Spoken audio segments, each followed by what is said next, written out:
और इस समय की बड़ी खबर आपको बता दें, हिमाचल प्रदेश के शिमला के संजौली से ये बड़ी खबर। मस्जिद का अवैध हिस्सा यहां गिराया जा रहा है, दूसरे फ्लोर को तोड़ा जा रहा है। कोर्ट ने दिया था तोड़ने का आदेश। ग्राउंड और पहला फ्लोर अब एक्शन उस पर नहीं होगा। 9 मार्च को अगली सुनवाई होगी। आरएसएस सरकार्यवाह दत्तात्रेय होसबोले का एक बयान आज दिन भर सुर्खियों में रहा और इसकी गूंज संसद परिसर में भी सुनाई दी। गोरखपुर में एक कार्यक्रम के दौरान दत्तात्रेय होसबोले ने कहा कि पर्यावरण बचाने के लिए नदी की पूजा करें मुसलमान, और उन्हें सूर्य नमस्कार करने से क्या परेशानी है। उनके इसी बयान पर अब विपक्ष ने उन्हें घेरना शुरू कर दिया है, बल्कि नसीहत भी दी है। गोरखपुर के एक कार्यक्रम में मौजूद थे राष्ट्रीय स्वयंसेवक संघ के सरकार्यवाह दत्तात्रेय होसबोले, जहां उन्होंने सूर्य नमस्कार को लेकर बयान दिया। उन्होंने कहा कि मुसलमान नदी की पूजा करें, सूर्य नमस्कार करें। दत्तात्रेय होसबोले के इसी बयान पर अब सियासत गर्मा गई है। विपक्ष के नेता पूछ रहे हैं, क्या दत्तात्रेय नमाज अदा करना पसंद करेंगे? सवाल मुस्लिम स्कॉलर ने भी उठाए हैं। भाई क्यों मुसलमान सूर्य नमस्कार करें? कभी मुसलमान ने कभी हिंदू भाइयों से ये कहा है कि हम नमाज पढ़ते हैं, आप भी नमाज पढ़िए? क्योंकि मुसलमान कभी नहीं कहता, क्योंकि हम लोग लकुम दीनुकुम वली दीन, यानी कि आपकी आस्था आपके साथ और हमारा यकीदा हमारे साथ। कौन क्या करेगा इस देश में, उसकी धार्मिक पहचान के आधार पर उसको हम सलाह नहीं दे सकते। जैसे वो सूर्य नमस्कार के पक्ष में नहीं है, तो आप नमाज पढ़ने के भी पक्ष में नहीं है, और हम कोई नहीं दबाव दे सकता कि दत्तात्रेय जी नमाज पढ़े।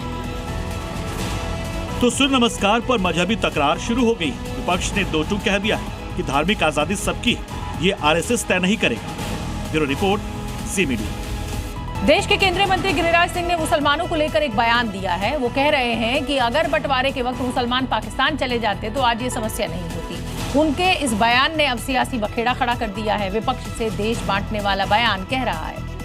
गिरिराज के बयान सियासी घमासान, मुसलमानों को क्यों बताया दिक्कत?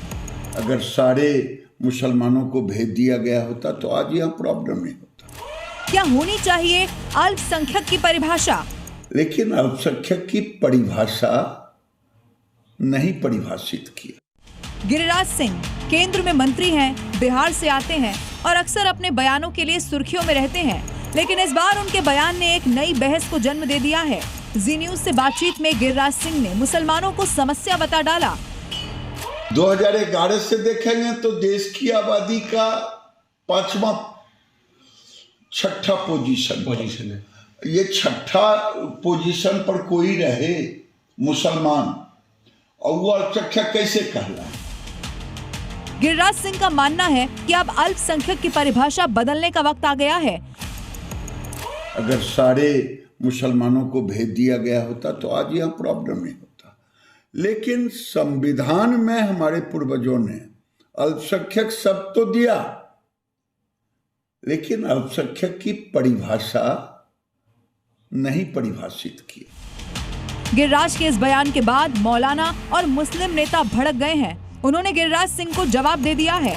गिरिराज सिंह विवादित शख्सियत हैं और वो हमेशा इस तरह के बयानात देते हैं जो मुसलमानों के खिलाफ होते हैं, और उनकी काज के मुखालफत करना गिरिराज सिंह की एक आदत सी बन गई है। को केवल सत्ता प्रेम और सत्ता लोभ में किसी भी तरह के बयान देने में उनको कोई नुकसान नहीं होता।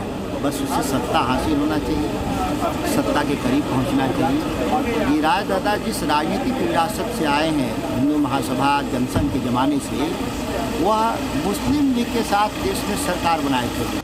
वैसे आंकड़े इस बात की गवाही देते हैं कि देश के कई शहरों में मुसलमानों की आबादी ज्यादा है, और फिर भी वो यहाँ खुद को अल्पसंख्यक बताते हैं। खैर, गिरिराज सिंह के इस बयान ने देश में एक नई बहस को जन्म दे दिया है।